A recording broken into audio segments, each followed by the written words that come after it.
Baik, Assalamualaikum warahmatullahi wabarakatuh. Selamat sejahtera untuk kita semua. Saya Taufik Hidayat dari kelas MJ 61 akan membahas luas manajemen perbankan dengan dosen pengampu saya, Bapak Wahyu Purwosantoso.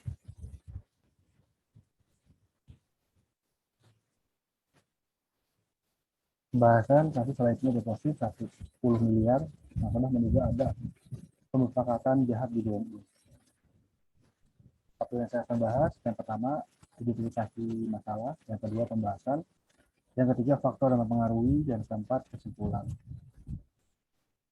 Yang pertama, identifikasi masalah. Menurut Tempo, Jakarta, Andi Idris Mangkabarani telah mengetahui bahwa Melati Bunga Samses sebagai pegawai PT BNI atau cabang Makassar, Sulawesi Selatan ditetapkan polisi sebagai tersangka. Melati menjadi tersangka dalam kasus dugaan pemalsuan 9 biliar deposito dengan nilai 110 miliar. Andi merupakan pengusaha properti dan salah satu nasabah yang mengaku kehilangan deposito senilai 40 miliar. Ya saja Andi tidak percaya bahwa Melati yang hanya sebagai pegawai bagian umum bekerja melakukan pemalsuan ini sendirian. Andi mencurigai adanya manajemen BNI yang langsung terlibat. Saya yakin bisa terjadi ini karena ada pemufakatan jahat, katanya saat dihubungi di Jakarta, Kamis 16 September 2021. Sebelumnya kasus ini mencuat setelah beberapa nasabah di BNI Makassar mengaku kehilangan deposito. BNI menyebut deposito mereka tidak tercatat di sistem dan melapor ke polisi pada 1 April 2021. Kasusnya Barreskrim Polri menetapkan Melati dan 2 orang lainnya sebagai tersangka. Tapi polisi belum menjelaskan jabatan 2 tersangka lainnya. Andi mencurigai ada manajemen BNI yang langsung terlibat. Saya yakin bisa terjadi ini karena ada pembuatan jahat. Katanya saat dihubungi di Jakarta Kamis 19 September 2021. Sebelumnya kasus ini mencuat setelah beberapa nasabah di BNI Makassar mengaku kehilangan deposito. BNI menyebut deposito mereka tidak tercatat di sistem dan melapor ke polisi pada 1 April 2021. Hasilnya Barreskrim Polri menetapkan Melati dan 2 orang lainnya sebagai tersangka. Tapi polisi belum menjelaskan jabatan 2 tersangka lainnya.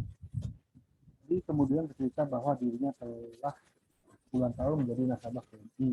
Bahkan kata dia rekening untuk kebutuhan proyek properti hingga hotel miliknya dibuka di BNI. Adi pun mengaku pernah bertemu dengan Melati. Saat itu Melati dan kepala kantor cabang bertemu ke kantor saya, kata nasabah BNI Merak ini. Singkat pada Juli 2020, Adi meminta BNI untuk menetapkan dana miliknya tabungan pada rekening deposito.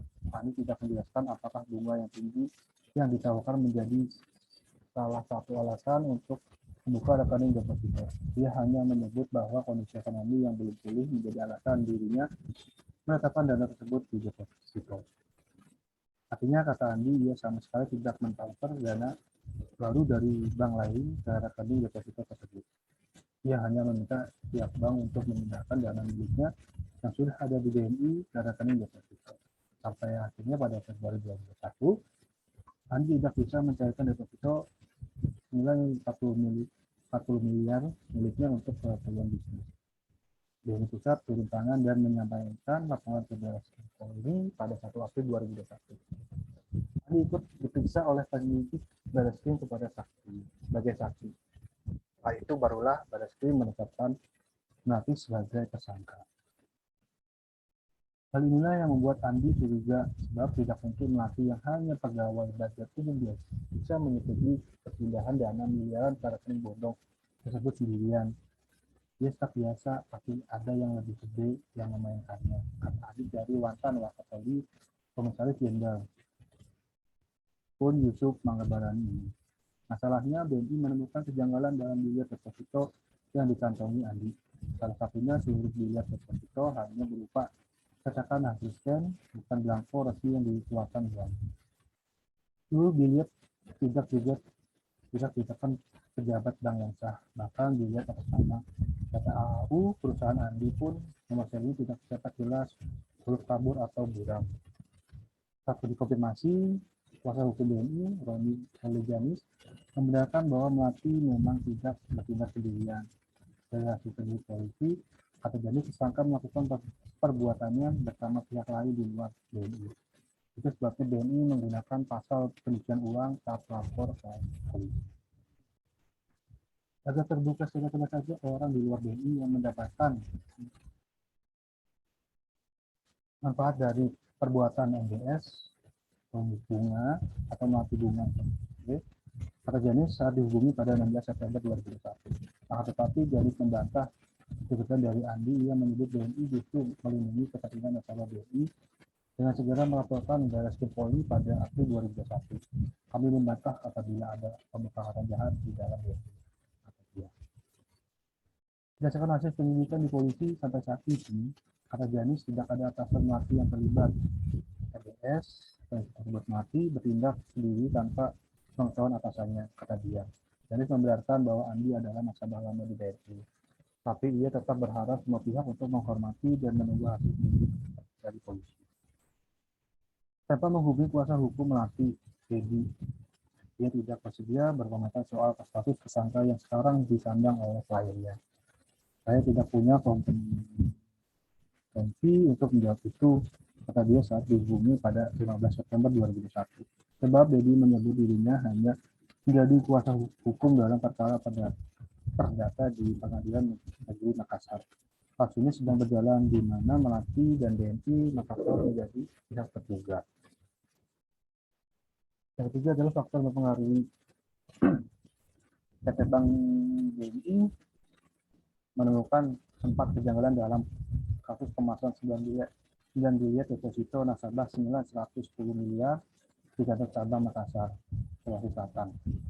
Salah satu kejanggalan yang ditemukan yaitu seluruh miliar deposito hanya berupa cetakan hasil scan atau full scan. Hasil scan cetak di kertas biasa, bukan blanko deposito yang sah yang dilakukan oleh bank, kata Roni, kuasa hukum BNI. Dalam keterangan tertulis pada Selasa 14 September 2021, sebelumnya kasus ini mencuat setelah ada beberapa nasabah BNI kantor cabang Makassar yang mengaku kehilangan dana deposito mereka pada Juni 2021. Ada Hendik dan Heng Pautek yang mengaku kehilangan 20 miliar. Lalu di awal September ada Andri Idris Mangabalani yang kehilangan 45 miliar. BNI membenarkan bahwa beberapa pihak datang ke kantor cabang Makassar untuk mencairkan miliar deposito. Di mana pada Februari 2021 ada RE, YY, dan AL menunjukkan 2 miliar deposito BNI ke tanggal 29 Januari 2021 senilai 50 miliar. Lalu pada Maret 2021 berturut-turut datang pihak yang mengatasnamakan IMB dan disebut Andi membawa 3 miliar deposito ke tanggal 1 Maret 2021. Miliar ini atas nama PT AU, PTNB, dan INB dengan total 940 miliar. Lalu ada Hendrik membawa 3 miliar deposit atas nama sendiri dan 1 miliar deposit atas nama HPT atau Heng Patek dengan total senilai 20,1 miliar. Sehingga keseluruhan mencapai 9 miliar deposit dengan total 110 miliar. Yang disebutkan miliar deposito tersebut diterima dari oknum pegawai bank atau dari Melati, Wijar Janis. MBS tak lain adalah karyawan BNI cabang Makassar yang sudah ditetapkan Barreskrim menjadi tersangka dalam kasus pemalsuan ini. Janis melanjutkan kejanggalan yang ditemukan BNI. Menurut dia, kejanggalan kedua adalah seluruh bilet yang ditunjukkan para nasabah RY, AN, HDK, dan APT memiliki nomor seri bilet deposito yang sama. Bahkan bilet deposito atas nama PT AU, PTNB, dan nasabah INB nomor serial tidak tercetak jelas, sulit kabur atau buram, kata Janis. Ketiga, seluruh bilet tersebut tidak masuk ke dalam sistem bank dan tidak ditandatangani oleh pejabat bank yang sah. Keempat, bank tidak menemukan adanya setoran nasabah untuk membuka rekening deposito tersebut. Seluruh kejanggalan dan masalah yang ditemukan di BNI ini sudah mereka laporkan kepada Barreskrim sejak 1 April 2021. Benar, BNI telah membuat laporan kata Direktur Tindak Pidana Ekonomi Khusus Barreskrim Polri, Brigadir Jenderal Helmi Santika, saat dihubungi pada Minggu 12 September 2021. Laporan masuk untuk 2 jenis pidana. Pertama, dugaan pidana perbankan, diatur dalam pasal 49 ayat 1 huruf A dan huruf B, serta ayat 2 huruf B Undang-Undang Perbankan. Kedua, dugaan pencucian uang ini diatur dalam pasal 3 dan pasal 5 Undang-Undang Pemberantasan Tindak Pidana Pencucian Uang. Kedua jenis pidana ini yang diduga telah dilakukan oleh tersangka MBS, pegawai BNI, kantor cabang Makassar. Yang keempat, kesimpulan. Yang disebut biliar deposito tersebut diterima dari oknum pegawai bank Pedori Mati Ujagianis. Motif tak lain adalah karyawan BNI cabang Makassar yang sudah ditetapkan Baris Polri menjadi tersangka dalam kasus pemalsuan ini.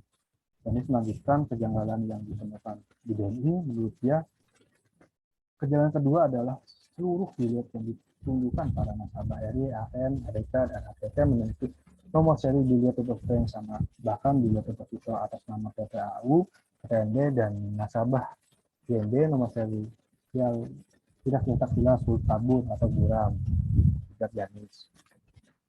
Ketiga, seluruh biliar tersebut tidak masuk ke dalam sistem bank dan tidak ditatangani oleh pejabat bank yang sah. Keempat, bank tidak menemukan adanya kesalahan nasabah untuk pembukaan rekening deposito tersebut. Seluruh kejanggalan dan masalah yang ditemukan BNI ini sudah mereka laporkan kepada Bawaslu sejak 1 April 2021. Benar, BNI telah membuat laporan kata Direktur Tindak Pidana Ekonomi, khususnya Baris Polri, Brigadir Jenderal Helmi Sandika. Saat dihubungi pada Minggu 12 September 2021, laporan masuk untuk dua jenis pidana. Pertama, dugaan pidana perbankan diatur dalam pasal 49 ayat 1 huruf A dan huruf B, serta ayat 2 huruf B Undang-Undang Perbankan. Kedua, dugaan pencucian uang ini diatur dalam pasal 3 dan pasal 5 Undang-Undang Pemberantasan Tindak Pidana Pencucian Uang.